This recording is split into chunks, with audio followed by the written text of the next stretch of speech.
என்று சொல்லப்பட்ட அந்த பட்டியாக்க பெருமக்கள் ஊராடி தோன்ற பெருமக்கள் வேகமாக வழிகூறுவார்கள். தெற்கு வாசலில் இருந்து அப்பொழுது அவர்களுக்கு வழிவிட்டு நிற்க வேண்டும். அதே சமயம் நமது நாட்டிலிருந்து வாபுசி பேரவையின் இளைஞர்கள் அந்த நாட்டினுடைய வாகனத்தை தூக்கி நாடு வாகனத்தை தூக்கக்கூடியவர்கள் வடக்குப்புறத்திலிருந்து ஓடி வருவார்கள். கிழக்குப்புறத்திலிருந்து வருவார்கள். தெற்கை சேர்ந்த மத்தியாக்க வருவார்கள். வடக்கிலிருந்து மாப்பியாவுக்கு வருவார்கள். மேற்கிலிருந்து சாமி புறப்பட்டவர்கள். இதுதான் மரபு. அந்த மரபு பிராணம் இங்கே சிறப்பாக விழா நடைபெறும். ஆகையால் இந்த விழா நடைபெற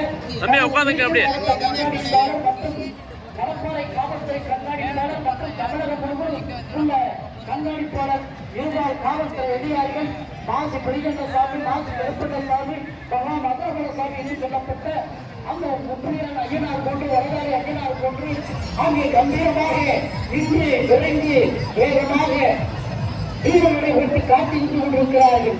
அவர்களுக்கு இடையூறு இல்லாமல் இருக்க வேண்டும். இதோ பணியெடுத்துக் கொண்டு 8 பாலங்கள் வந்து கொண்டிருக்கிறார்கள். இந்த 8 பாலகர்கள் பரம்பரை பூசாரி பெருமக்கள். அதாவது என்ன சொல்வது என்று சொன்னால், அந்த பரம்பரை பூசாரி பெருமக்கள் அந்த கோயிலிருந்து புறப்பட்டு மணியடித்துக் கொண்டு வெளியே வருவார்கள். அந்த அரசு தரத்தில் சென்று விநாயகர் கோயில் வரும் சென்று அங்கு 8 அங்கே தீபகுடி காட்டி அந்த வேடங்களை புறப்படுவதற்கு தயார் என்ற அந்த ஒரு அந்த ஒரு நிலைப்பாட்டிற்காகத்தான் அவர்கள் வருகிறார்கள். இந்த விழா எந்த விதமான இடர்பாடு இல்லாமல் சீரும் சிறப்புமாக